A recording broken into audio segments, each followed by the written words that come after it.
Good evening, everyone. Thank you for joining us tonight. We're gonna wait a few minutes before we get started, but in the meanwhile, please take a second to introduce yourselves in the chat, share your name, and for our welcome icebreaker, please share one thing you love about Mount Vernon.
Good evening, folks. If you just joined us, welcome. We are gonna wait a few minutes before we get started, but if you haven't already, please introduce yourselves in the chat, share your name, and share one thing you love about the city of Mount Vernon.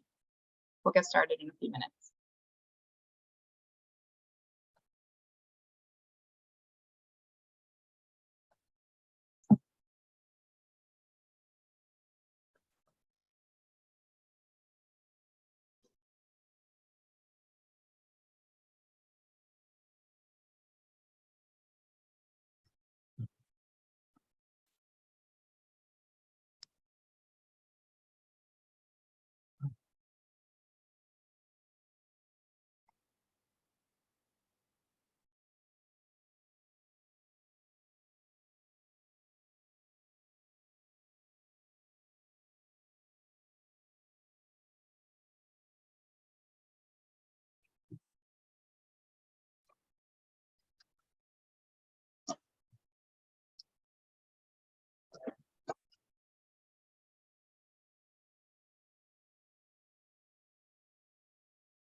Hi, folks. If you just joined us, welcome. If you haven't already, please introduce yourself in the chat, share your name, and one thing you love about the city. We're going to get started in a few minutes.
Good evening. If you just joined us, welcome. We are waiting another minute before we get started. And if you haven't already, just take a second to share your name with us. Let us know who you are and one thing you love about the City of Mount Vernon.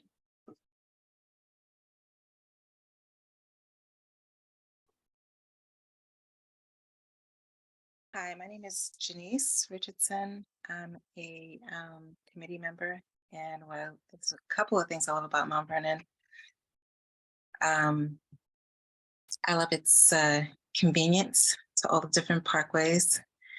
It's so easy to get to the city. I love the architecture of the homes in Mount Vernon and the rich history that it has. Thank you. Welcome.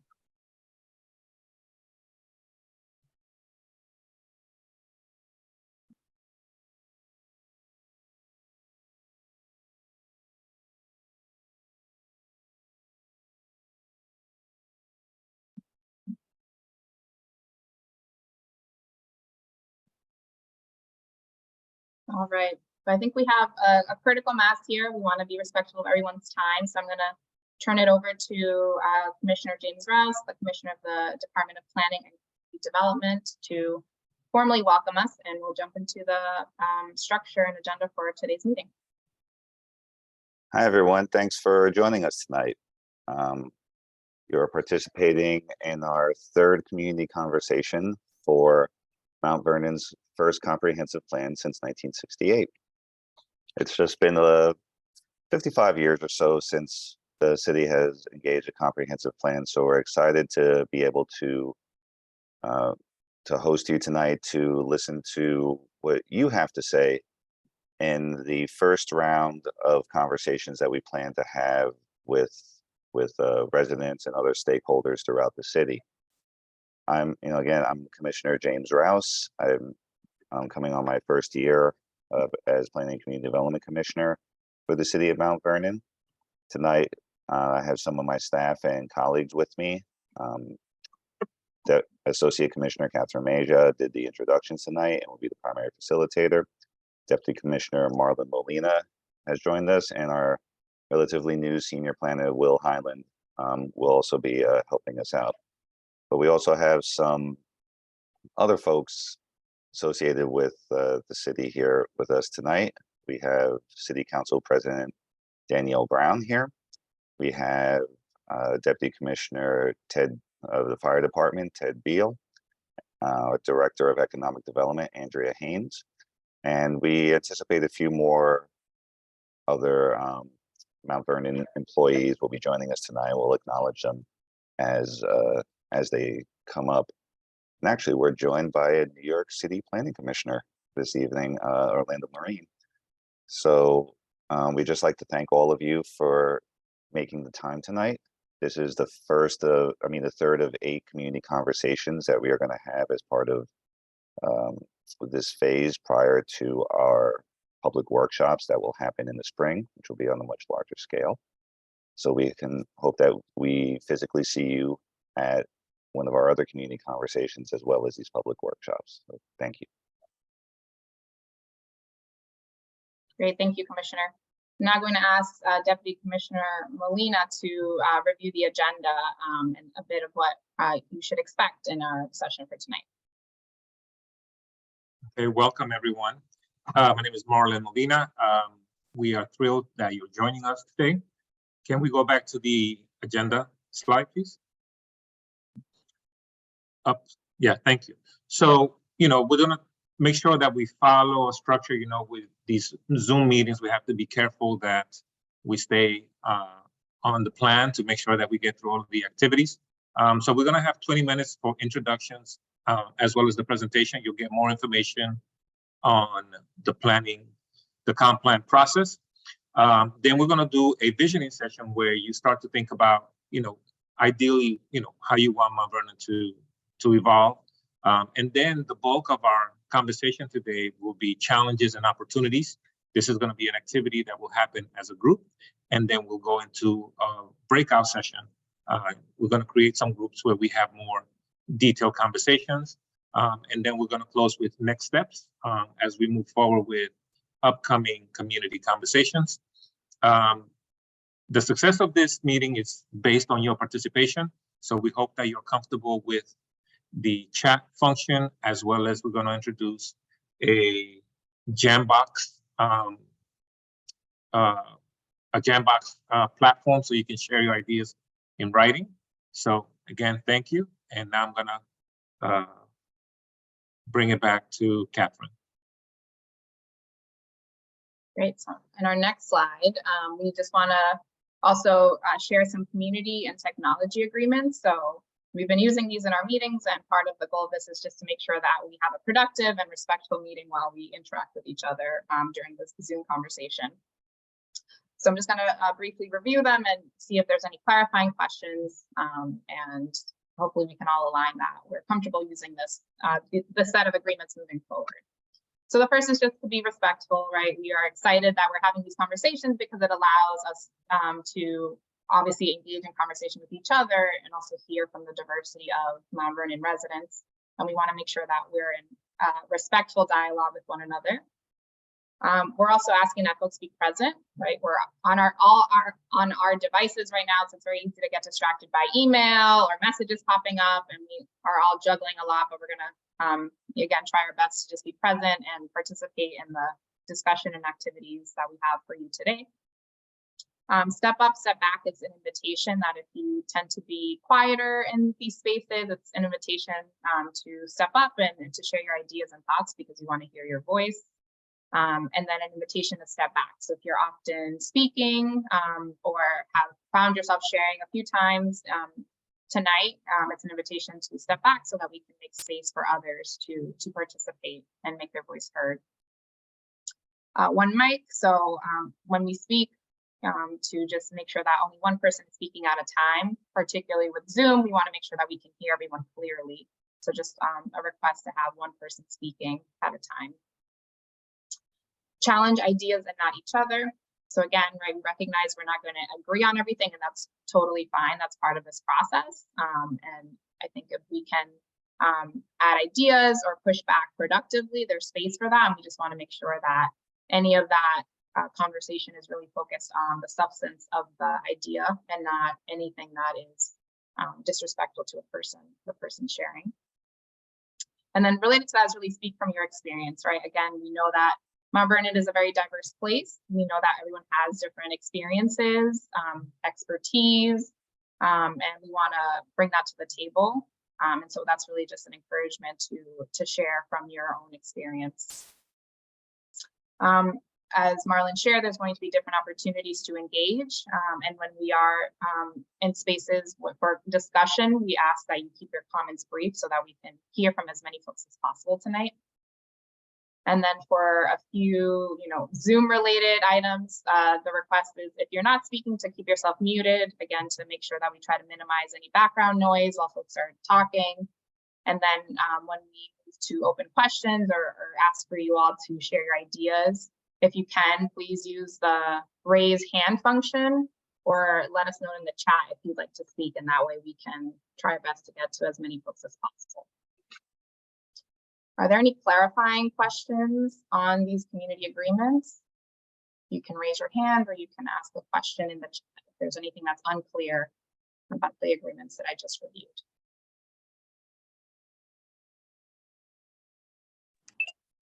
I have a question. Just in terms of the recording, is it just being recorded for internal use purposes, or will it be shared more broadly? We will be sharing the recording. We've heard from residents that not only for documentation purposes, but for transparency purposes, recording has been asked of our meeting. So we'll talk later about our website, and I think that'll be a place where we can visibilize it. Part of the goal of this session is to gather input from you all that we'll be sharing with our consultants. So they will also be reviewing the recording for your comments and feedback. And again, we'll touch base on that more specifically shortly.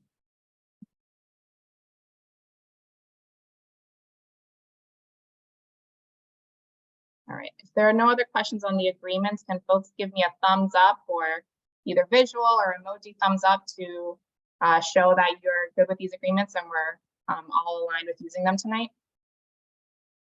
We'll see some physical thumbs up? Any emojis? All right, awesome. Thank you, everybody.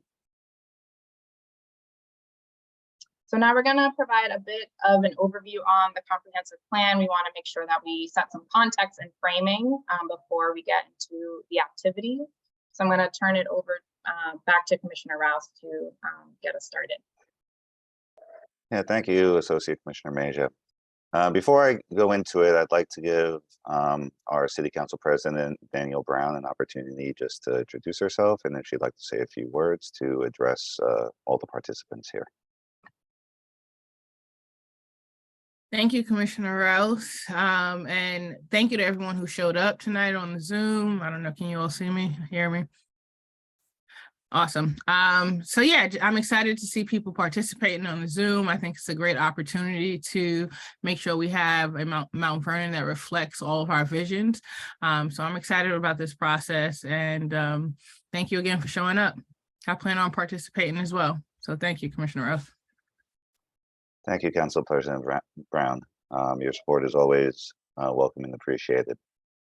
Again, I'm the Planning and Community Development Commissioner, James Rouse, for the next 18 to 24 months.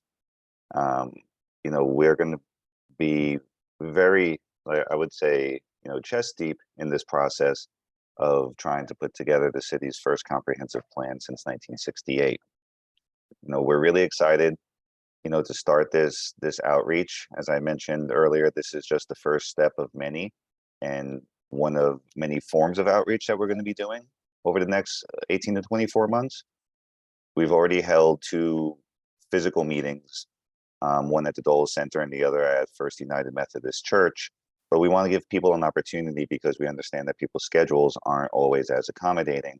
And also, some people prefer certain types of environments, especially post-pandemic, to engage other people. So a few things I just want to talk about what we're looking to accomplish here, because even though this is the first time since 1968 where we're looking to accomplish a fully adopted comprehensive plan, we recognize that some of you may have participated in a previous iteration of a comprehensive plan back around 2009, 2010. There was a lot of important data that we gathered through that process, and we will be considering it as part of this process to see how Mount Vernon has evolved over the last decade to 13 years. A lot has changed. At that time, we were in the midst of a recession that was pre-pandemic. Our politics were very different back then, and so we want to see where Mount Vernon is now. But it's important to look to see what's happened in the recent past, so we can learn in how Mount Vernon has grown and what direction Mount Vernon has grown. What we want to do is to look forward for the next 10 years by creating a new blueprint. This document is going to be a living document in the sense that, this is not an end process. This is a beginning process. So the 18 to 24 months that we are going to engage this process is actually a beginning, because it is going to be the guidebook that we utilize for the next 10 years and beyond, because this isn't going to be the only comprehensive plan that the city does. We're not going to let another 55 years pass. So we're going to be working with the administration and with City Council to adopt and mandate that a comprehensive plan is done at least once every decade in order to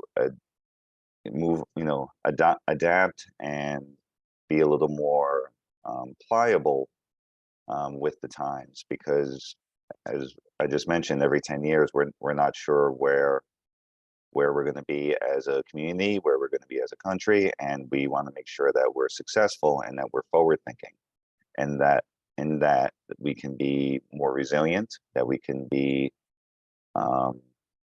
more stable, and that the city of Mount Vernon can guide itself into what it wants to, how it wants to look. So what does it mean that we're doing a comprehensive plan? So we're conducting 2 phases of this comprehensive plan. The first phase is going to be an approximately 9-month process. where we're going to focus on a general area that we've identified as downtown. It's the area surrounding City Hall, Mount Vernon East, Gramerton, and South 4th Avenues. And why did we decide to focus on this area? For multiple reasons. First is that downtown is a place that unites us all. You know, there's a lot between, you know, north side Mount Vernon, south side Mount Vernon, and it's 4.4 square miles. It's a city, it's a very densely populated city that's with 75,000 people approximately. And downtown is a place that impacts everyone. It's important to everyone. You know, our communities are where we live. We love our neighborhoods, but it's very important that we recognize that there is an energy and a centricity to downtown that can only help us grow and help our neighborhoods be even better. And also, we've been facing a lot of development pressure, particularly downtown, and we feel that there's an urgency to address that. The template that we lay for downtown will help guide us to the neighborhoods and the work that we do there. That's not to say that we're going to copy and paste what happens downtown to your neighborhood. It means it gives us an idea of how we interact with each other. It gives us an idea of what kind of dialogue we are having. And it will help us and the consultants that we've hired, Metropolitan Urban Design Workshop, really lay out the framework to not only engage this plan, but to actually adopt this plan. The second phase will be going on a broader scale into the rest of the city and going into a deeper dive into the neighborhoods. And so, you know, we don't want folks to feel like it's very, you know, A or B, either or. You know, tonight is also an opportunity to talk about, what you love about your community and how it relates to downtown, and you know, focus on a lot of more topical areas, which we're going to have an opportunity to do in our breakout sessions and some of our visioning. As I mentioned, the city selected Metropolitan Urban Design Workshop, also known as MUD Workshop, as the lead consultant. A lot of folks have had questions about who they are, the kind of work that they do, and how they plan on engaging the city. These community conversations are going to be city-led. And this is something that the Department of Planning and Community Development took on its own volition to kind of prime the pump before we have the larger public workshops.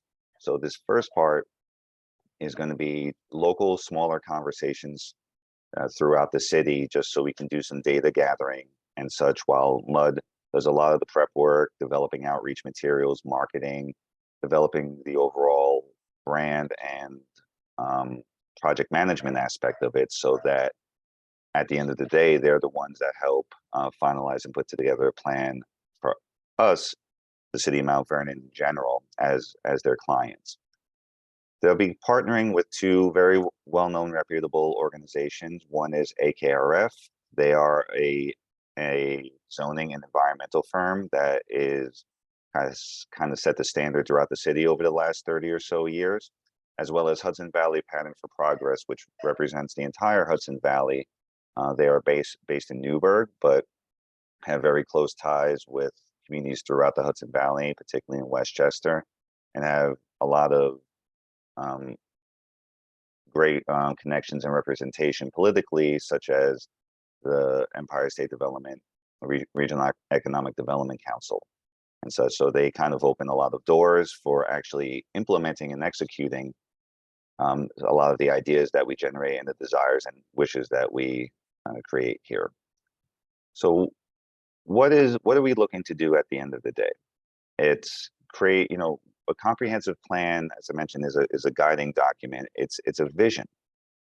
And there's a lot of different types of visions out there. As individuals, we have our own vision of not only how we should be, but how the city should be.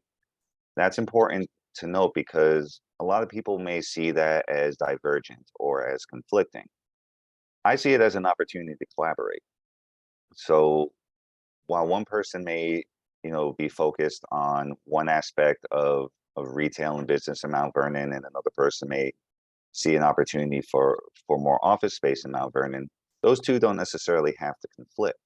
What we can do is, not focus on compromising. We can focus on collaborating, on working together. What are the best ideas from both of all of our visions that we can pool together to create what Mount Vernon wants to be? And that it's really important. And that's really the core of why we're here, is determining Mount Vernon's identity. We are the city of Mount Vernon, but we're also a suburb of New York City, but we function as a small town or small village. And within that triangle right there, Mount Vernon fits in somewhere. It could be closer to one, closer to the other. It could be components of all three, but that is for Mount Vernon to decide. We look around Mount Vernon, we see a lot happening.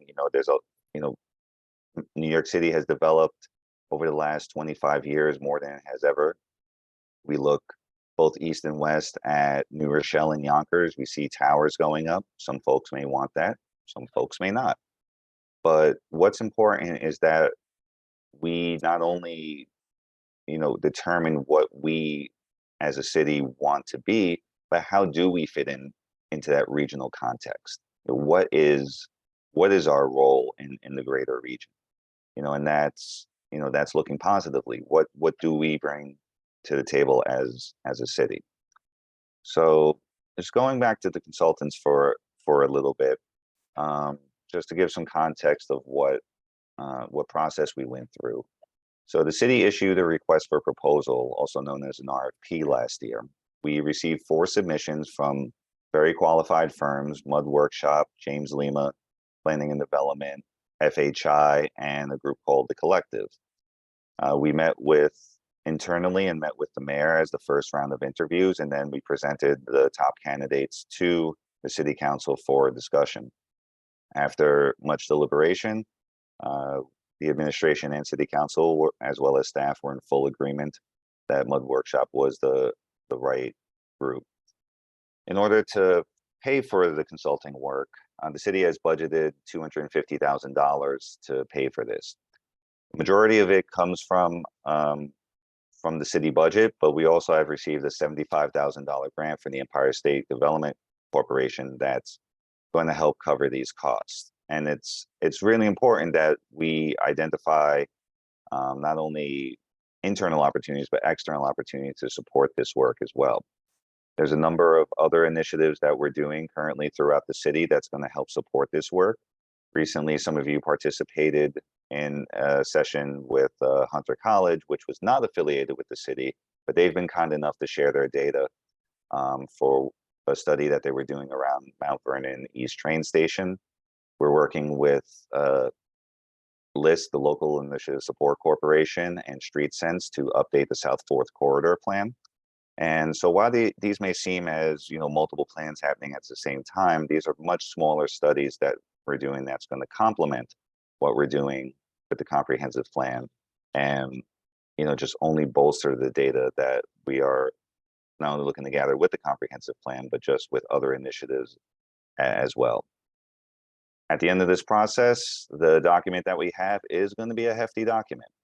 It's going to definitely be over 100 pages, maybe in the couple of 100 pages, but that is all determined by all of you. And what I mean by that is this can be as streamlined, it can be as robust as we want. It can cover a number of topic areas that we as an administration, as staff, may not have thought of. We are here to guide. We are not here to determine. Staff is here. We work for you. We work for the city of Mount Vernon. So we will take your lead. We're here just to, keep things organized, and we're here to make sure that this plan is executed. So I'm sure there's going to be a lot more questions I haven't addressed on some smaller topics, but we just want you to know that you have a great team behind this. We have great leadership who's dedicated, who's going to make sure that this plan will be adopted and will be executed. And we're really excited to have this conversation and future conversations with all of you over the next 18 to 24 months. So I'm going to turn it back over to Associate Commissioner Mejia, and I just thank you again for being here and giving me the opportunity to work with all of you. Great. Thank you, Commissioner.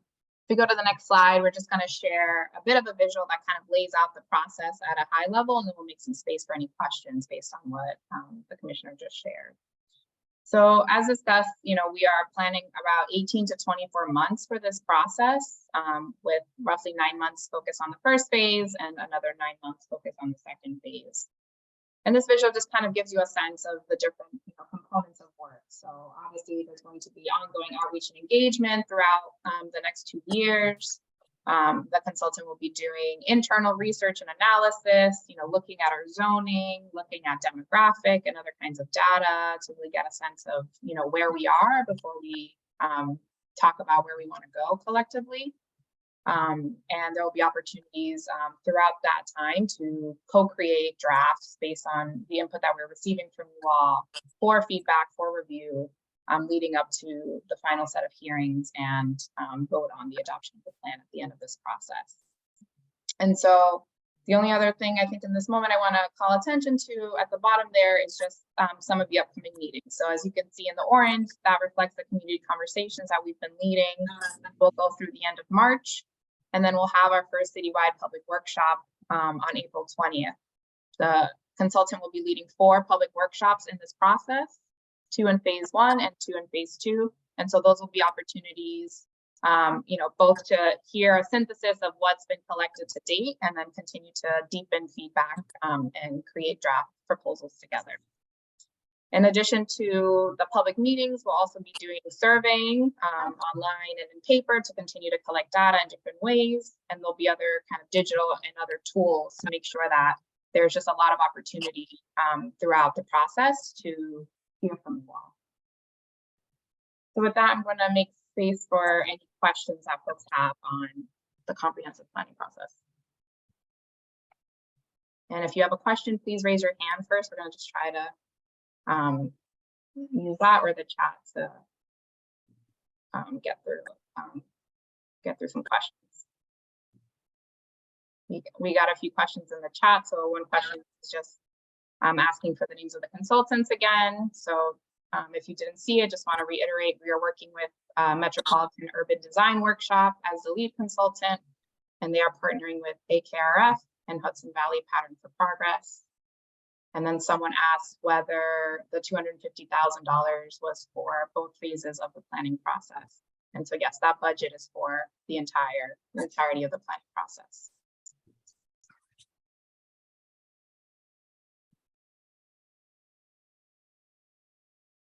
Any other questions?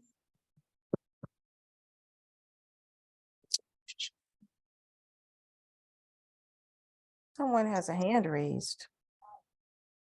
Allison, thank you for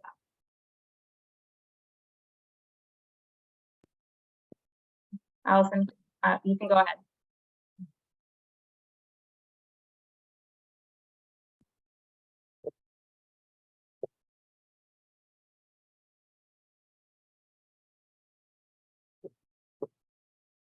If you'd still like to ask a question, please unmute yourself.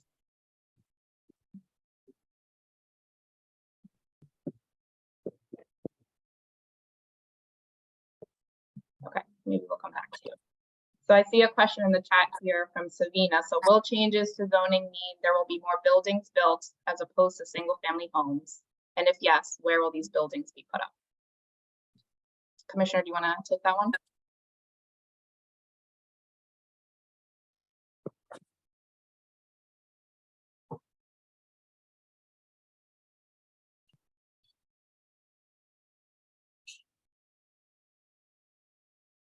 Not necessarily. And thank you for that question, because I know overdevelopment is a huge concern throughout the city. And one primary reason for this comprehensive plan is to balance growth with preservation and context. When we talk about what we want to see our city become and grow, sometimes a part of that is maintaining its character. And so while we can build new, we can grow, we can create new opportunities. We can do it in a way that respects the character of and context of our neighborhoods. And, you know, it's recognizing what works in one area may not work in another area. One fatal flaw that a lot of folks do when it comes to planning, design, and development is copying and pasting. You know, we see a good idea in one place and we automatically think it's going to be a great idea in another place, and that's not always the case. So Mayor Patterson Howard is definitely concerned about the home ownership rate in the city. We're looking to increase it. It's extremely important that we maintain Mount Vernon as a city of homes. But at the same time, there are opportunities for growth, and are opportunities to offer different types of housing to different types of residents, including folks who already live here. One thing that we've heard a lot is that Mount Vernon, you know, needs a lot more. You know, there's interest in a lot more to do within Mount Vernon itself, whether it be restaurants, entertainment, things like that, but also concerns about some younger folk leaving, and instead of, you know, staying closer to home. And we want to offer those opportunities, but, you know, we want to do it in the right way and do it in the right areas. You know, the era of spot zoning, we wanted to make it a thing of the past. And what spot zoning is that some arrangement is made with the city to allow an out of context development. And that should not happen. It should be respectful of the communities that they're a part of and the communities they serve. But one part of this whole process is to determine what our growth patterns will be like, you know, whether it's, you know, a lot of growth, very little growth. And that's really determined from input from all of you.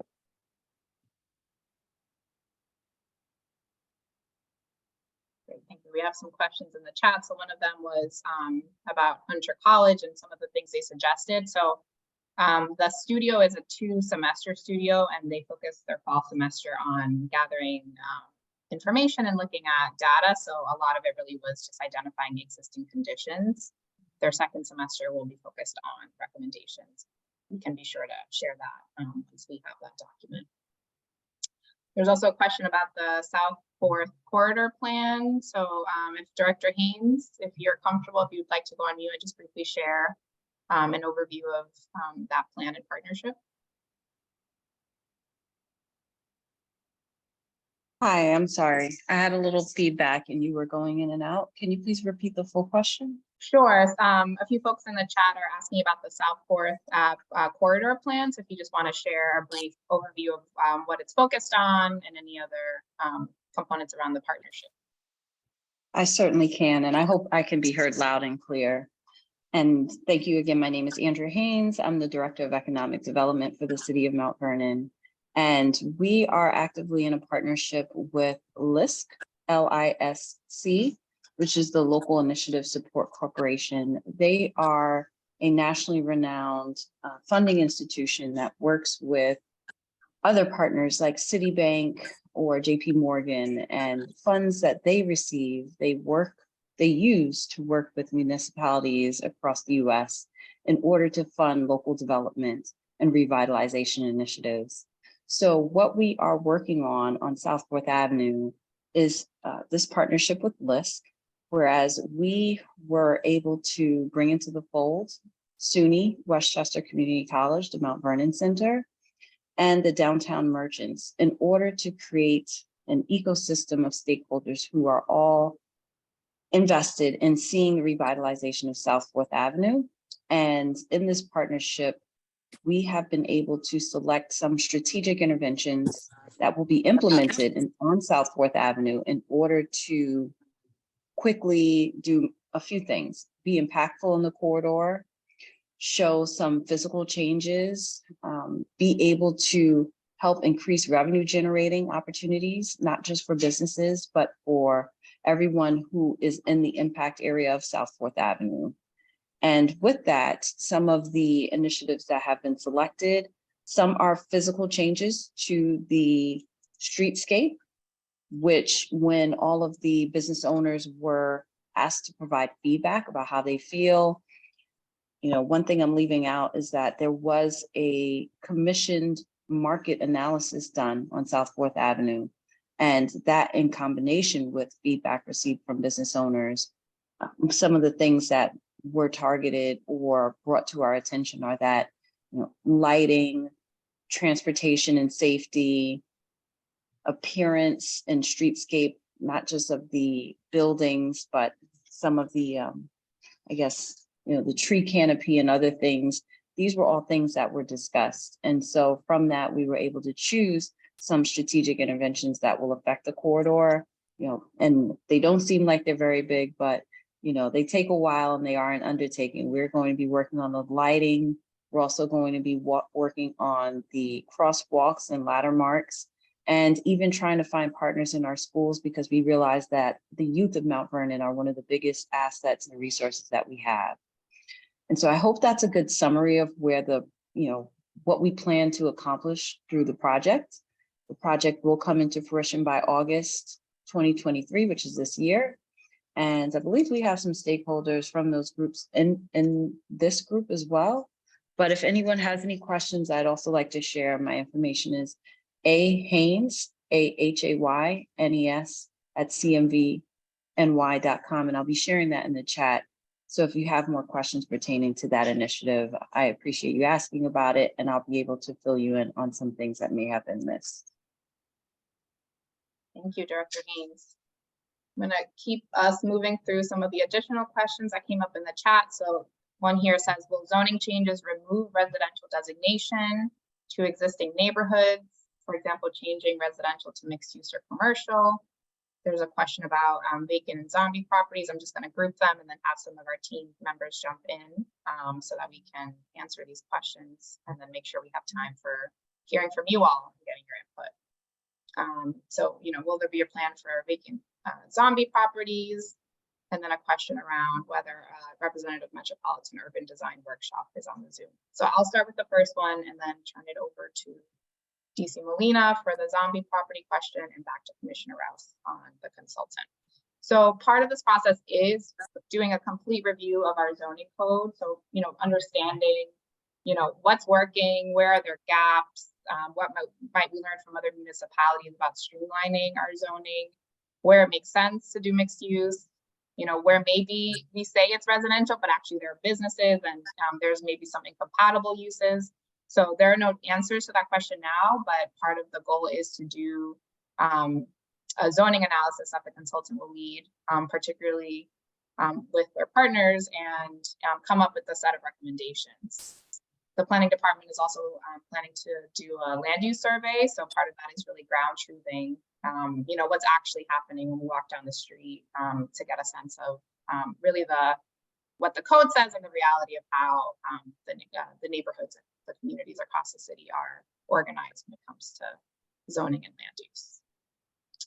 Marlon, do you want to give a quick update on zombie properties? Yes, thank you. So the city, last year, actually for the past 3 years, has been working with LISC, which is the local development corporation, local initiative development corporation. And in 2022, we were able to secure funding for a dedicated zombie properties code enforcement officer. This is allowing the city to identify those vacant properties that are LLC owned, bank owned, some of them are privately owned. And, a lot of times some of these zombie properties are just properties that are poorly maintained by seniors who don't have the money to upkeep the property.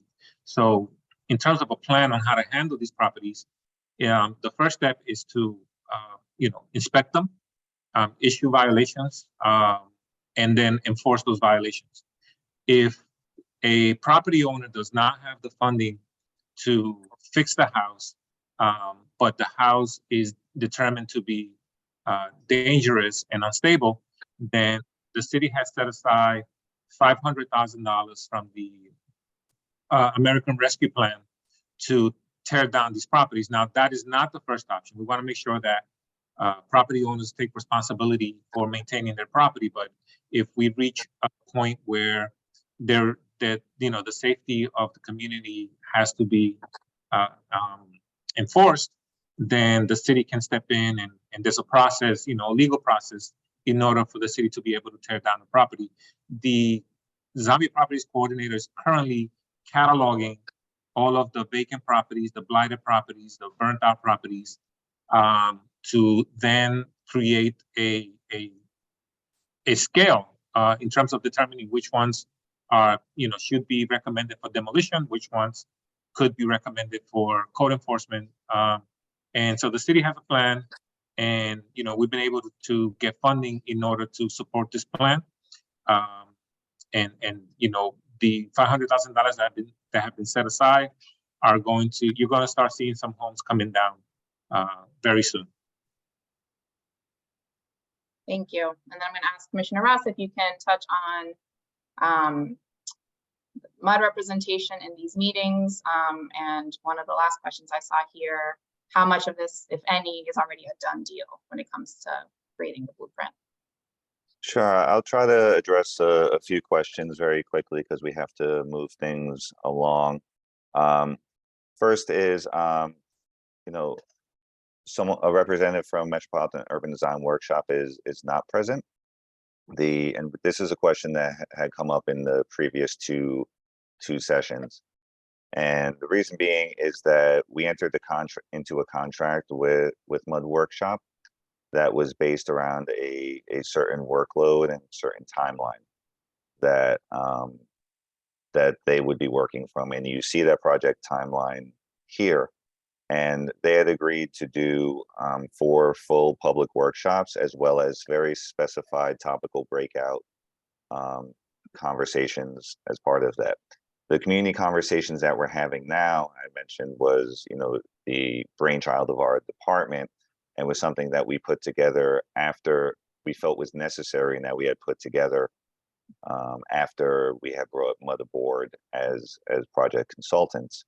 And so in order for their participation to happen, it would require a change in the scope of the contract. And what does that mean? That means we have to legally negotiate what that means. It would have to be approved by city council, and it would mean more a higher cost in order to pay them for a larger scope of work. So I can assure you we're in constant contact with MUD Workshop. We have bi-weekly meetings that last about 2 hours, and we're in contact in between, just discussing various items and various policy and materials that we're working on, and as well as just overall project management of it. And in terms of, there's a question about things quote unquote being a done deal and such. Answer is absolutely not. If it was a done deal, we would not be sitting here. The idea is that we're going to have all these conversations. We're going to have, the public workshops. We're going to have other opportunities to participate, surveys and such. And that information we're going to coalesce together, and that's going to be the blueprint. As I mentioned in the beginning, that this is a beginning. It's not an ending. So there cannot be a done deal, because what happens at the end of the day is going to be based on this document. The document is not going to determine every little thing that happens in the city. Will it be a legalized document and there will be a level of accountability? I saw something about that, about the political nature of things. Yes, it will. It has to be adopted by city council and adopted as law, that this is what we'll be working from. But that doesn't mean that every little doorknob, every little street lamp, every little aspect of the city is going to be codified as part of this comprehensive plan. What is going to be codified is the vision, the overall vision for the city of how Mount Vernon wants to see itself. I saw that there's a question about NYU studies. Yes, there are a number of studies that we have in our repository that we're still coalescing and we'll be putting together. And there's a lot of other questions regarding specific topic areas that I think we're going to hold off for our visioning session and breakout session, such as plans for youth and open space and business and things like that. And once we get to our breakout session, environmental violations, once we get to our visioning breakout sessions, we'll have an opportunity to coalesce that on for a platform called the Jam Board, which Associate Commissioner Meja will discuss a little later. Thank you. So yeah, please keep adding questions in the chat. Just to reiterate, a lot of these questions are actually great ideas. So we want to make sure that we have time to hear from you all. So keep adding questions in the chat. We'll continue to respond to them there. I'm gonna ask that DC Molina move us to the visioning activity so that we can start getting your ideas and thoughts and move to the main exercise. Thank you. So, this is a great start. We've seen some questions about problems. We've seen some questions about solutions, but this next exercise is going to be about visioning. Like, you're experiencing Mount Vernon in a certain way today. What we'd like you to focus on is your vision for how you want Mount Vernon to be, or how do you see, how you hope Mount Vernon to be over the next 10, 20 years. First, there's gonna be an opportunity for you to share what your vision is. We ask that you take 30 seconds to share your vision, raise your hand, and we'll try to get to as many of you as possible. But we know that we have over 41 participants, so we also invite you to share your vision in the chat. We're going to save all of those comments, and we're going to be sharing the comments directly with the consultant. So we'll be able to capture your comments through video as well as through the text. So for 1 minute, we're going to be quiet, and we would like you to just either close your eyes and just get in that space, thinking about, if you're walking down, downtown Mount Vernon or anywhere in Mount Vernon for that fact, think about what you would like to see, how you would like to experience that. And then we're gonna, raise your hand, and then we'll start calling on folks so that you can share. And again, keep your comments to 30 seconds or less. So we're starting now.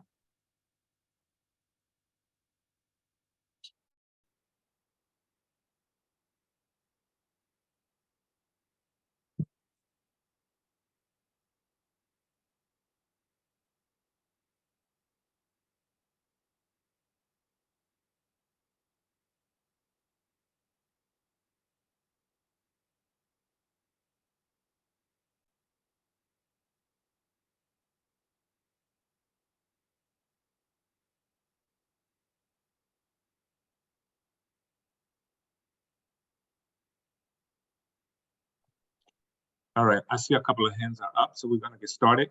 Now, Allison, you had your hand up from earlier. So if you go ahead. I had to switch computer. So my question is in reference to the retail corridor. In terms of revitalization, is there a restoration involved? In terms of like 4th Avenue, you have a lot of Art Deco buildings there. You wouldn't know it because they're boarded up. In terms of that, is there going to be restoration of that corridor? In terms of, i.e. sidewalk, the building facade, the type of retail that are there? Okay, Allison, thank you for your question. I'm gonna kindly ask you to table that question. We're gonna answer it because right now we're in the visioning session. So okay, right now, it's kind of like my vision to see it be restored. Okay, thank you. And next we have someone with an iPhone. Please unmute.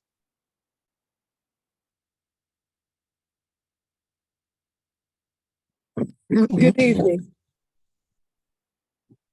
Go ahead. My vision is Mount Vernon is the 8th most populous city in the state of New York. We have, counting as the last census, about 80,000, and according to the state of the city last year, we're expecting another 20,000 within that next decade. How are we going to plan for that increase and that influx as far as the infrastructure, as far as schooling and everything is concerned in Mount Vernon? Okay, thank you. Ms. Gail Stewart.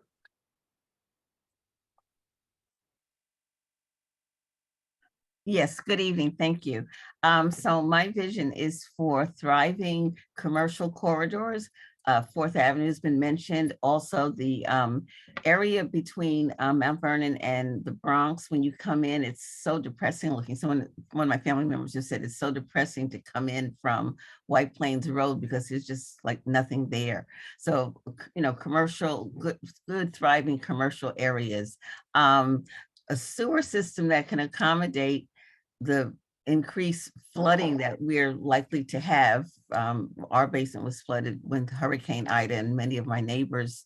So an adequate sewer system, so that's infrastructure. I'd like to see a major catering hall so that when our city officials are inaugurated, they don't have to go to another town for that. They should be able to do that here in Mount Vernon for the inaugural balls or celebrations. More green spaces, and then a hotel. We talked about a hotel a few years ago. It was designed for what we felt was the wrong part of Mount Vernon, but certainly in downtown Mount Vernon, there should be a hotel. So those are my main concerns, and thank you. Thank you very much. And now we have a Samsung user.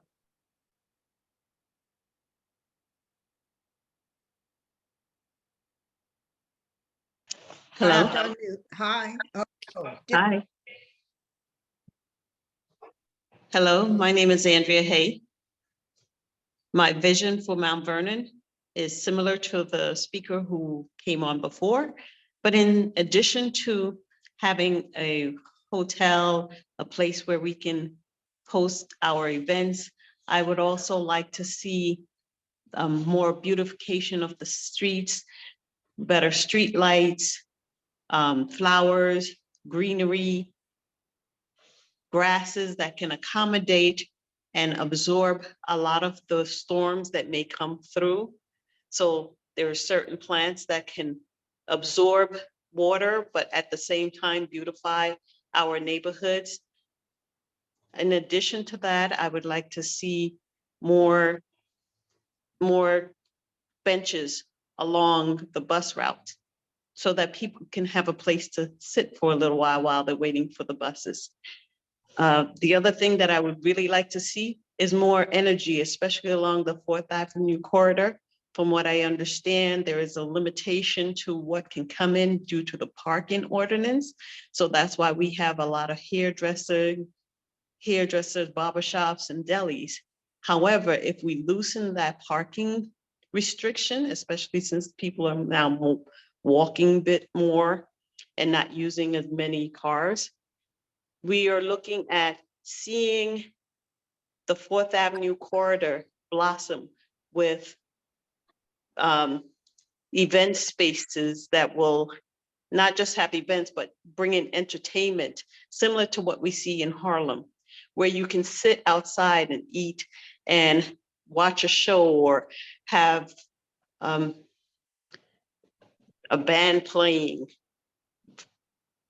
a place where you can sit and have coffee in a coffee shop and have it with the family in a safer environment. Thank you. Okay, so now Ms. Daphne.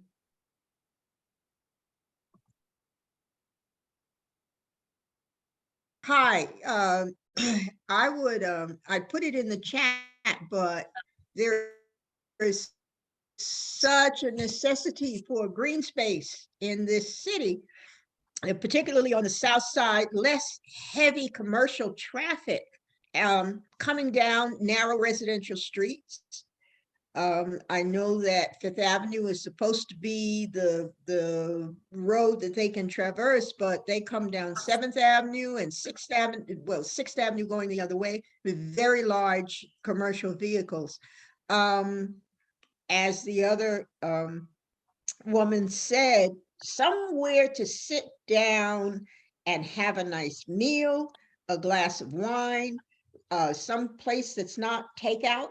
I would love to be able to buy a reasonable looking garment and maybe a pair of shoes on 4th Avenue, but I can't do that at this point. Just, you know, servicing the middle and upper level of community as well as the lower income portions of the community, because right now it seems that that is all that's being serviced. Thank you. Thank you. And I think we have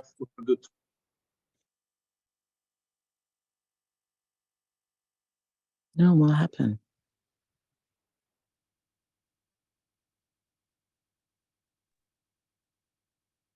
Hi, this is Malcolm Phillip. Thank you.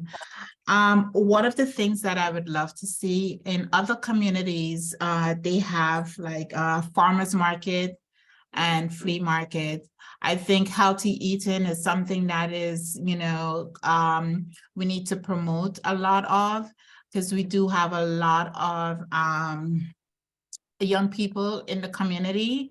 And if we have farmers market, maybe like every week or twice a month, also a flea market, but just have it that it's done with class, some probably like, white tents. And we're selling, we have farmers that are coming in and selling their products. So that I do think it's a great idea. I feel like it can be at the parking lot where they tend to have the circus, that area for the kids. So the flea market or the farmers market could be something that we could implement. I know a lot of people already spoke about the zombie buildings and upgrading 4th Avenue. Maybe just having consistent on 4th Avenue, the names of the businesses in the same, like same color, same format, same plate, same, it just needs to be uniform and more green space. Thank you very much, Ms. Phillip. Next, we have Malcolm, who I believe, is this our assistant? It is. Hello, I'm glad to be here. I put it in the chat as well, but something I envision for Mount Vernon is I like to see the railroad cut covered. It's something that we've talked about for decades, but I think it's a good way of kind of bridging what we believe to be the two Mount Vernons, covering that with a green space, which is something a lot of people have alluded to on this call, which can also create a more sense of community where we can do different things. And I think someone mentioned, like, when people get inaugurated, what better way to be inaugurated in the center of Mount Vernon where everyone can come together and kind of be meet in a central place. Really want to look at districts, forming like really kind of unique districts and arts districts, a restaurant district, a senior district, or different, different areas in Mount Vernon where people can come and build community. I'd also like to see some revitalization around Memorial Field. Memorial Field is a big thing that we have. Currently, we have a lot of big box stores, but we have a lot of greenway over there. We have a lot of potential over there, and it would be really cool to kind of connect it all together and embrace kind of the riverfront that we have that's kind of hidden behind trees and buildings and debris and whatnot.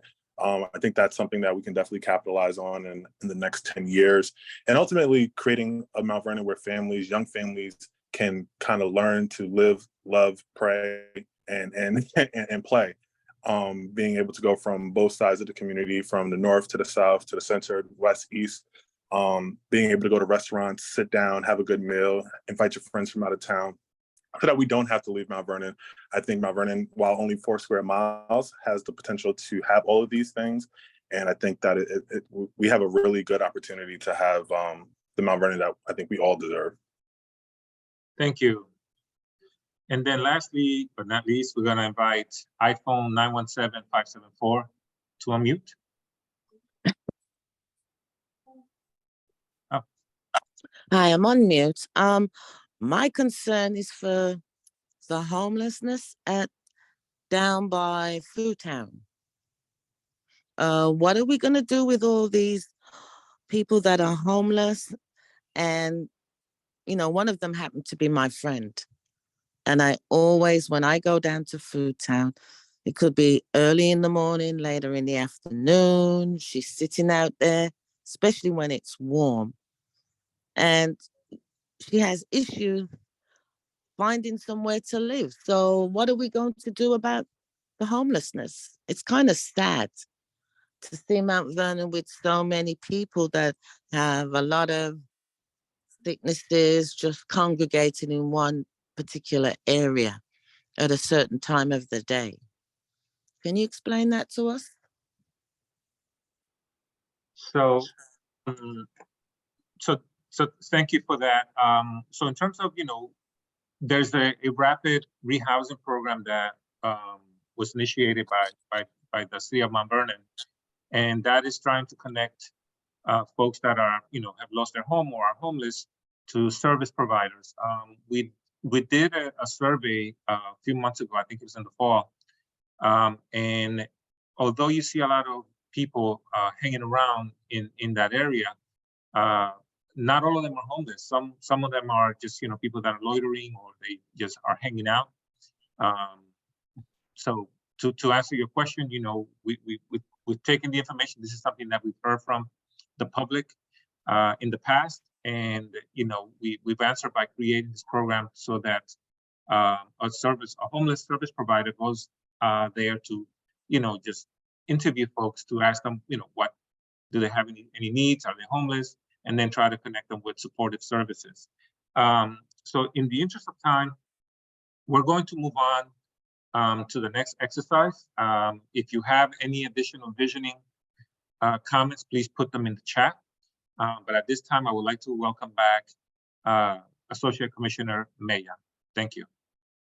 Yes, thank you everybody for sharing these ideas, and obviously in sharing your vision, right, there's ideas about what's possible, there's questions and there's concerns, and so hopefully this next activity will allow you to either to continue to deepen some of those questions. A lot of your questions were actually great ideas, and so what we want to do before we close is really spend some time gathering all of that from you, right? As we've discussed, we're focusing on downtown, but want to provide some topical areas, many of which you've already named in different ways in some of the comments and questions and your visions.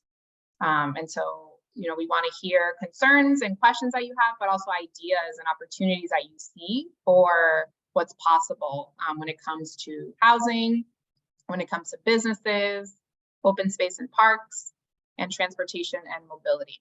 And so we are going to do a two-part exercise. We are going to introduce a tool called the Jamboard. So it's just another way to make sharing your ideas a little bit interactive and to visibilize for everyone. And you'll have a chance to capture all of the ideas that you have. And then we're going to put everyone into a breakout room, and that'll be an opportunity for you to continue to share what's coming up for you, be in conversation, and then continue to identify recurring themes and some of the similar ideas that we've already begun to hear tonight. And then before we close, we'll come back as a full group and get a brief summary from each group in terms of what was discussed. So our team is dropping the Jamboard link in the chat. If you are able, please click on it. I'm going to do a quick tutorial on how to use it, and then we'll get started. So if we go to the next slide.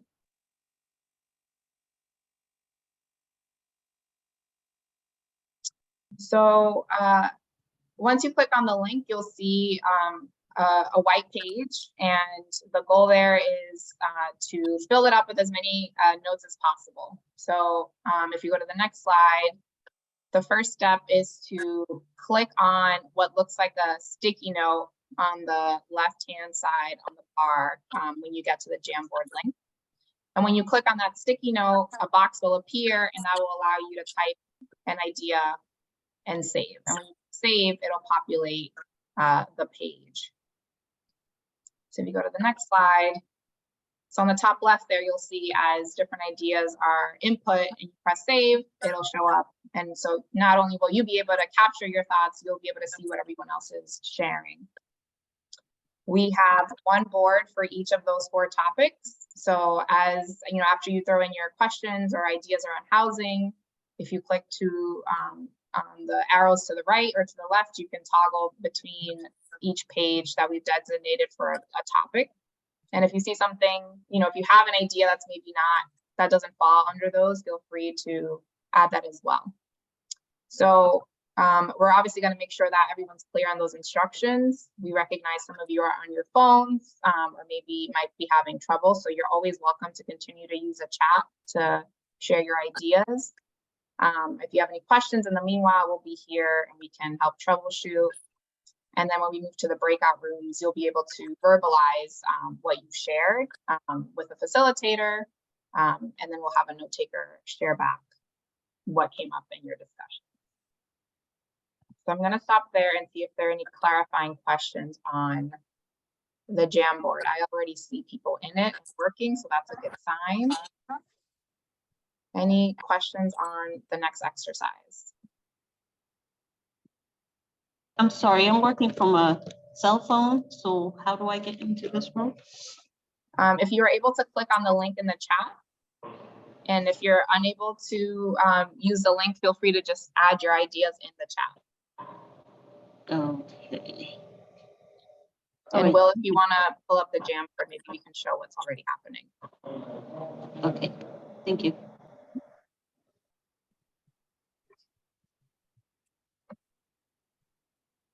Great. So as you can see, if you click on the left and right arrows, you can move through the various pages. And if we go to the first one, you see that folks are already working.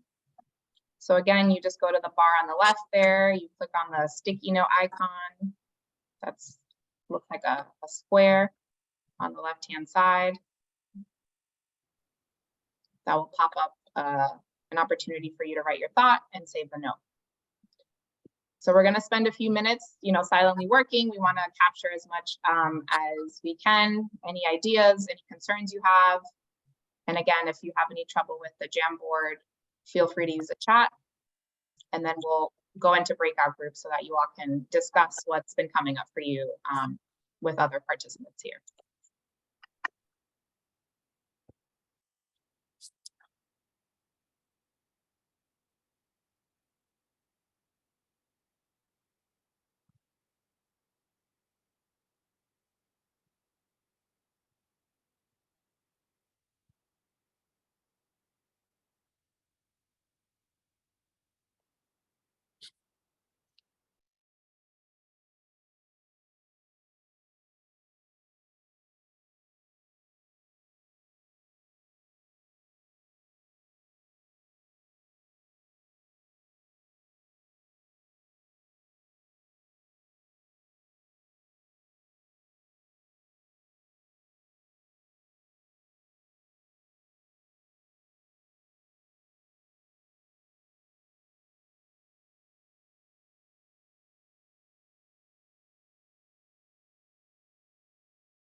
Just to clarify for some folks, there are 4 different topic areas that you can work from. If you just at the top go left and right, housing, parks, open space, transportation, mobility, and businesses.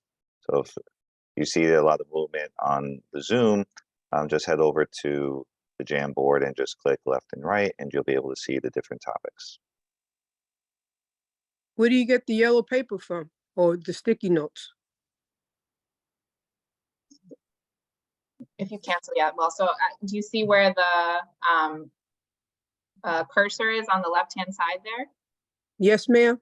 Okay, great. So once you click on it, as Will's going to do right now, then it'll pop up. And so you can type your idea there. And then once you're done with your thought, you press save and it'll automatically pop up on the screen. And you just continue to do that same action to add as many sticky notes as you'd like. Thanks.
All right, I see we have a ton of sticky notes up already across the 4 topics. Thanks to those who have also been adding your ideas in the chat and your concerns in the chat.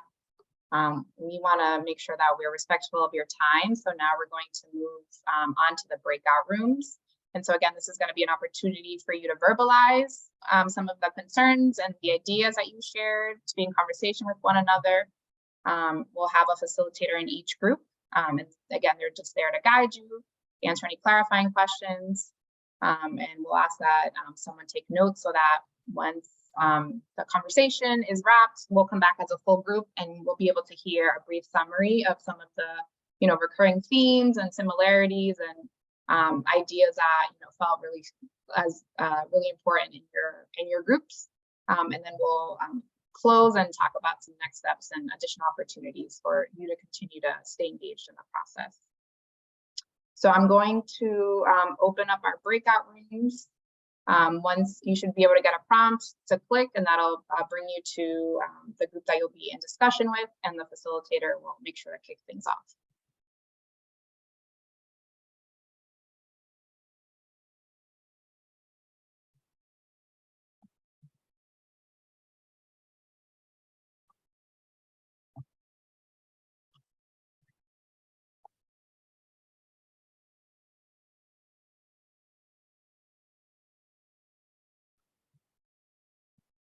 Folks who are still here in the main room, if you haven't already, click on the invitation to join the breakout room.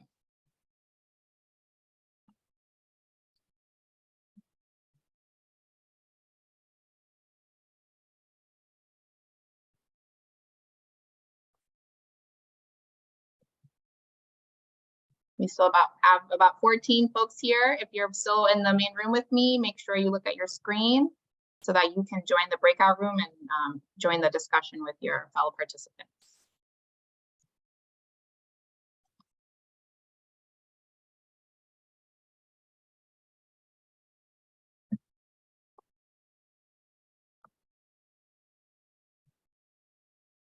All right, final request to join a breakout room if you haven't already.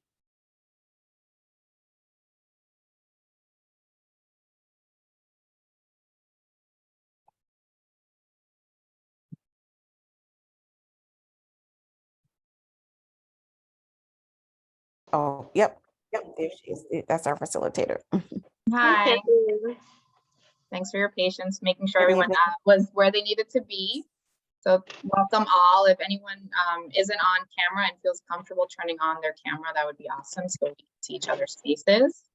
As mentioned, I'm Catherine Mejia. I'm part of the planning department, and my role here in this conversation is just to make sure that everyone has a chance to share. So, think about if there's a particular topic that you're really excited about, or a few things that you want to highlight. If you want to focus on concerns or ideas, totally up to you. But the request is that we'll just go around and have everyone, spend a minute or so just sharing some of the ideas that you either put on the Jamboard or dropped in the chat, so we can just visualize, what was being shared and what was coming up for you that you want to, kind of be in conversation with. Okay. Does anyone want to get us started?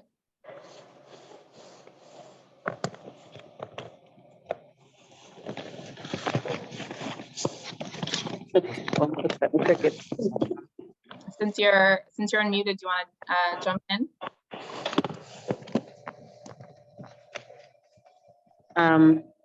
So let me see if I get this. You want us to share additional information about what we envision? So just share what you've added in the Jamboard. And before we get started, is someone willing to take notes? And again, the note taker is just really capturing at a high level some of the recurring themes that will come up in the conversation. Is anyone willing to take that on? I wasn't able to participate in the notation on the Jamboard. I'm on the cell phone. I couldn't get through to that. Okay, that's totally fine. So do you want to just share, so across those 4 topics, so housing, open space and parks, businesses, or transportation, is there a particular topic that you have some ideas around, or just concerns you want to verbalize? In terms of I would say transportation. I would love to see more streets that are paved. In addition to that, I would like to see streets that can accommodate both pedestrians and cars. Pretty much that's what I'm going to speak on for now. Thank you. Malcolm, do you want to jump in? Yeah, so for transportation, I put more bike paths to connect people to our parks. Mount Vernon has a lot of parks, and it'd be really cool if like each park was connected by like a bike path so that you can kind of go to each one, or even if you're in the neighborhood, it's like, hey, hop on this bike path, go to the parks, kind of like a direction showing you where the parks are. More EV stations. I bought a hybrid car that's a plug-in hybrid, and I have to go to Pelham, I have to go to Bronxville, or I have to go to Fleetwood and go into our parking garage and pay. So it'd be really cool to see more EV stations, which could kind of help with reducing our carbon input. So that's what I had for transportation. I don't know if we're just doing like each topic as we go, but that's what I had put in there for that. I have one more thing to say about the streets. We need more street signs. Many times you turn down a street and you're not even sure where you are. So if we can get those, and reflective, I know you have the medians in the roads, especially like on Prospect Avenue and Gramerton Avenue. But if we can have it reflecting lights so that when it's stormy outside, you know exactly where you are, what side of the street you're on. So we have a few other folks here. So Lauren, Janet, Lorette, Vernon. Any thoughts, ideas, or concerns around transportation or any of the other topics you want to share? Oh, go ahead. Yes, my concern is more for like special needs folks. You know, I think that Mount Vernon could do more in that area, even for transportation, and also, you know, more activities for the special need families. Thank you. You said transportation and activities specifically. There are some street lights that have the sound that clicks to let people who cannot hear understand that it's, you know, safe to cross, especially for our elders. That would be good. That's a good idea. Yeah, thank you for sharing that. Janet, I think you had unmuted yourself earlier. Yes, I was. Hi, everyone. So yes, I was going to say in regards to basically a more friendly, like bike friendly, walking friendly. I love to walk the neighborhood, especially when the weather is nice. So definitely something where it's more accessible and easier for you to do with your loved ones, for you to get out and walk. Our parks restored. I live nearby the park over on Lorraine. I know they have fixed that out several times, but of course, just to see that more active and nicer and vibrant and let it stay vibrant and active is always a plus. And then just, yeah, for transportation / friendliness. Thank you. Vernon or Lauren, would you like to join the conversation and share any concerns or ideas that you shared in the previous exercise?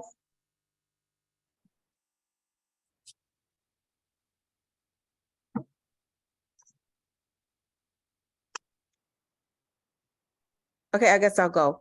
So Lauren Carter, and well, just for full disclosure, I was trying to listen because I used to work for the city. I worked in planning and I have a master's in planning. So I'm trying to just listen because I don't want to like insert my thoughts and, you know, but anyway, I would just add that with regard, well, my comment was that I believe in having a diversified housing stock. I mean, that's just the way I was trained.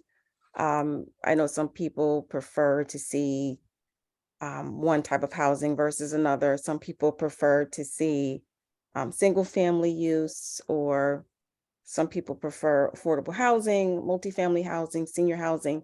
I think a good city has all of that. So, you know, all types of housing, a diversified housing stock, which is what I mentioned.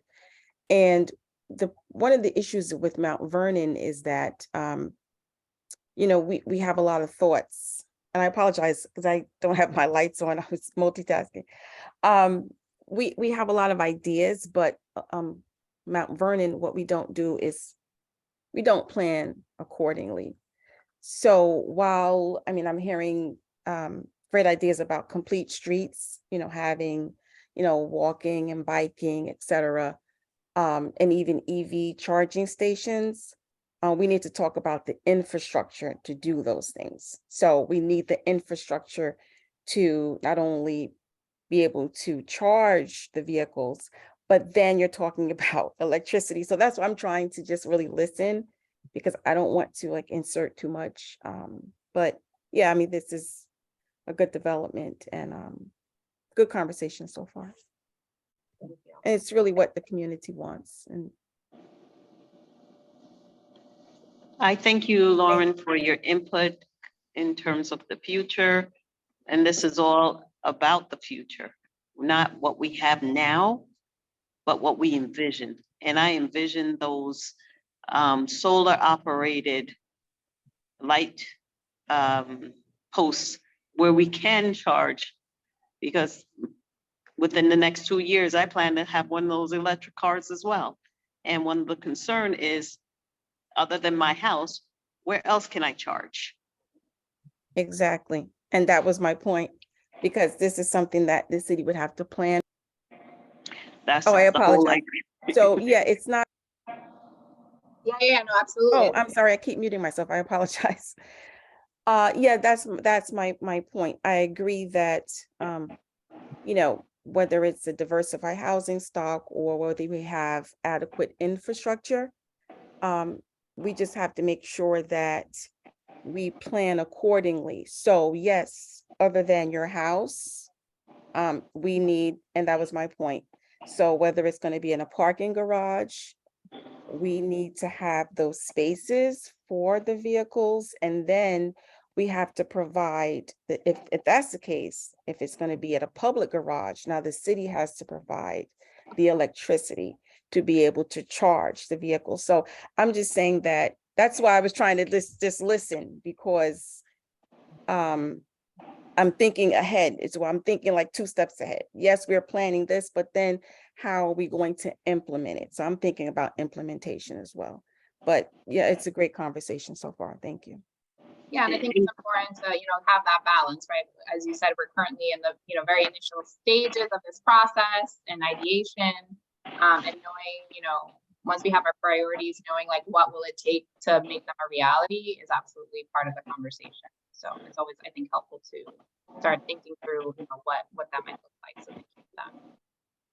We have a few minutes left, so I just want to make some space to see if Vernon or there's a 914-720 number. If you all have any challenges or ideas that you want to share around any core topics that maybe haven't been raised yet.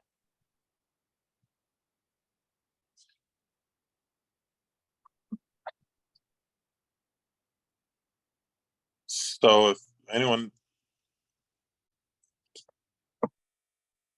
okay. So the Bronx River, is a great asset. I often, when it's warmer out, ride my bike on the Bronx River, and it's a whole kind of bike path all the way up to White Plains and beyond. And in Mount Vernon, it's kind of separated because the railroad tracks kind of separate the Bronx River from where the bike path is. I would love to see if we can connect that all the way up to Mount Vernon West, so that you have like basically from the middle of Westchester all the way down to the bottom of Westchester, a bike path where people can go on, hunt, Hunt Woods and all that over there. It's really beautiful, especially in the spring and summertime. I think it's kind of a hidden gem that people don't see. So I would love to see kind of, just us connecting that in terms of park space, green space and transportation with biking. The other thing I was looking at was, I mentioned it, was covering the cut, something that we've been talking about for literally a century. But in a lot of communities now, you're seeing that from, I think they're covering the Cross Bronx, I believe. It creates more space. One thing you can't create is land. And so being able to cover that and put like an open space, a green room, a green space, or even green kind of industry or businesses over there would be really cool. And kind of keep the community connected. So Thank you for that. that was my So take.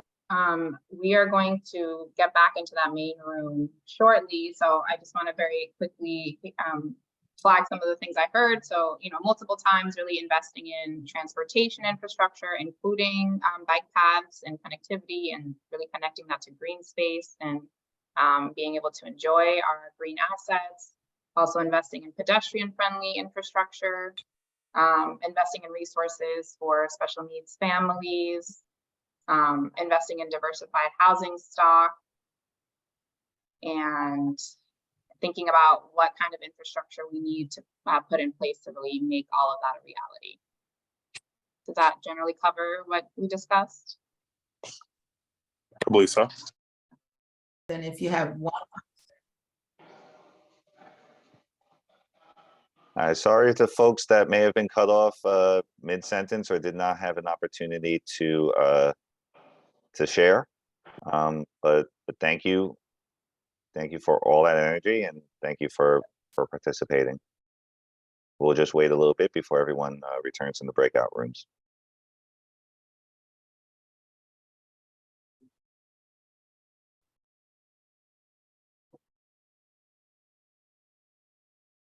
James? Yes? Hi. Are we gonna have additional meetings like this? Yes, the next few are going to be in person. I dropped the link to the website in the chat earlier. I can do that again. It's simply envisionmountvernon.com, envisionmtvernon.com. And so right now there's just a simple splash page. We're still developing it. But right now it has the timeline and dates up there for you just to check, and we're updating it, seriously updating it as we go along. So just check it there, and we hope to see you at an additional one. But turn over back to Associate Commissioner Major. Yeah. Sorry for cutting you off. We want to be respectful of time, and we're already past 8. So now that we're all back together, we just want to make sure that there's some space for you all to visualize what came up in your discussions. So if hopefully you identified a note taker and someone who's going to report back, I'm going to look at DC Molina, and maybe the person who was in your group can share back briefly what you all discussed, and we'll move through the remaining 3 groups. Yes, Before we do that, Associate Commissioner, I just wanted to just acknowledge some folks from our administration and staff. We have Chief Reed here, as well as our Deputy Chief of Staff here, who introduced himself earlier, Malcolm Clark, as well as our Grants Administrator, Steve Lawrence. I don't believe I missed anyone, but just to show you that, as residents, not only as residents, but as staff and employees, we are universally interested and engaged as what happens here. But Commissioner, we also have our Director of Economic Development, Andrea Haynes, on. yes, we introduced her at the beginning. So thank you, though. Chief That's Reed. what happens when you're late. Apologies. Welcome. But DC Molina, sorry. Yes, so I want to introduce Ms. Phillip. Please go ahead.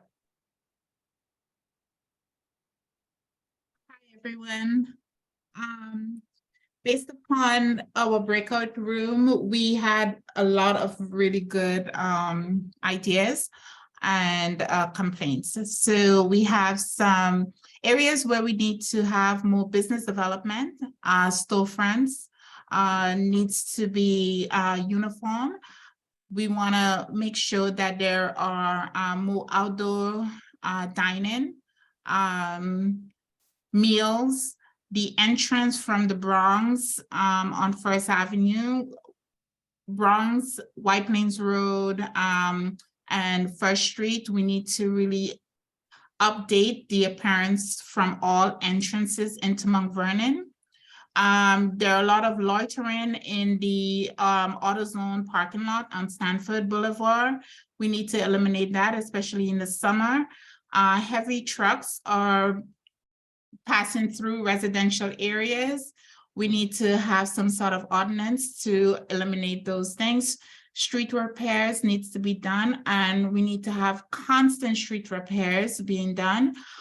Traffic lights, too many churches and too many liquor stores. We need to have probably a cap on the amount of, especially on the churches, because they're tax exempt and they do not pay taxes.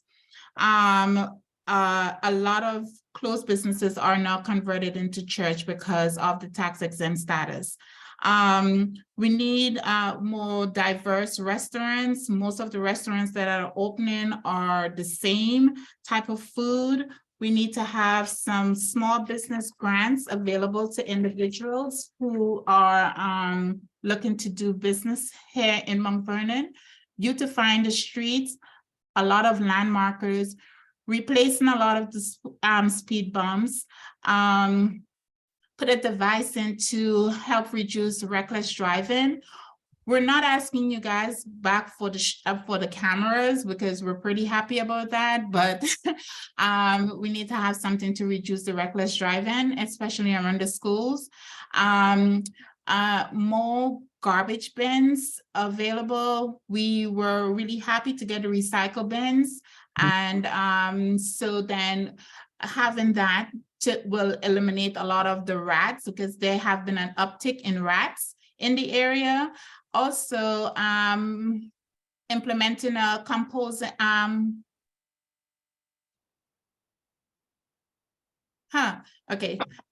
farmers market, and also flea market to help, with healthy eating and community engagement. Oh, composing. Sorry, I couldn't read my writing. So that's it. Wonderful, thank you. I know it's a lot. That's okay, we're capturing it all. Move on to the next group. Will, is there someone from your group who can report back on what you all discussed? Yes, I think it was Savina who was, and yeah, she's right there, and she'll take over from there. Hi, I'm Savina. Our recurring theme was regarding housing, and that we need to have some way of having funding for current homeowners to help them to maintain and to update their homes, for their, especially if they're long-term homeowners, because they're lacking funds to do these upgrades that are needed in the home. Any new homes like being built should be complementary to the homes and the environment that we already have. So if they're going to build something, it shouldn't look, out of the norm of what we currently have in place. Some of the homeowners, especially homeowners that have been here within the last 3 years, are thinking of moving because a building would be next to them, and the tenants in the building are disrespectful of their property. So they've been inundated with rats, and they're having to privately to pay for the extermination. So some type of help for them with that. And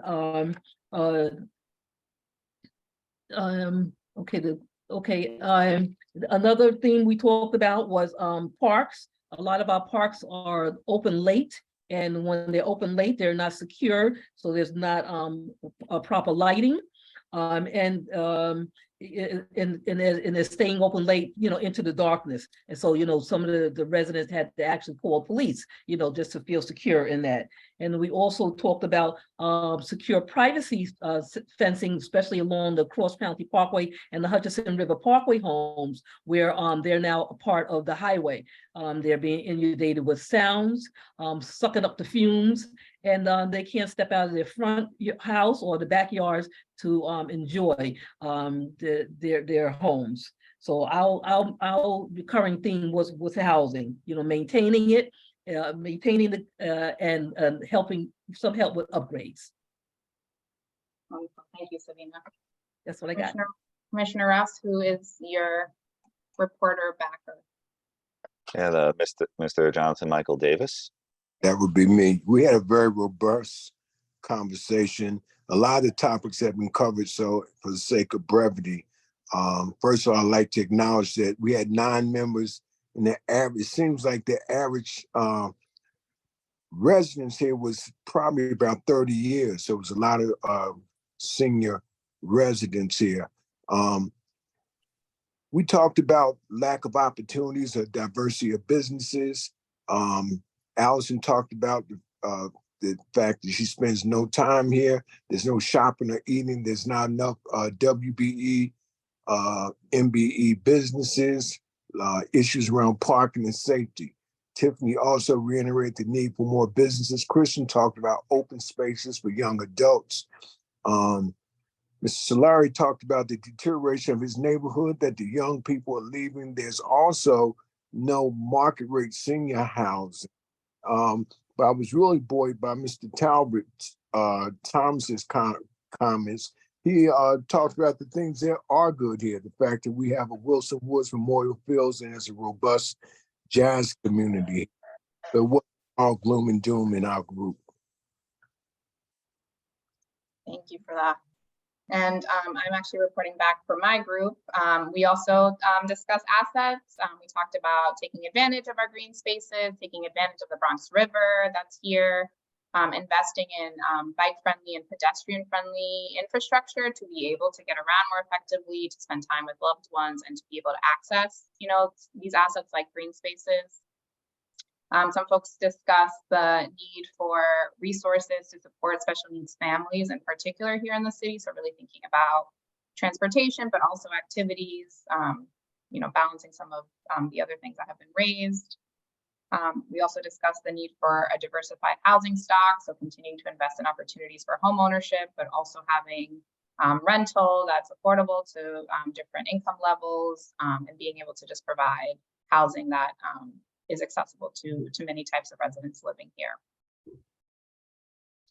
So with that, I just want to thank everybody for all of the ideas that you shared at this meeting tonight. We had a very lively chat. Our Jamboard pages are, very full with all those sticky notes. So, we will be taking all of this, what you shared on the Jamboard and in the chat, and sharing it with the consultant to synthesize. And all of that will be reflected back in all of these conversations when we come back together for our first public workshop in the spring. So to close us out with our remaining next steps, I'm going to ask DC Molina to jump back on, and if you can share that last slide there to make that available to everybody.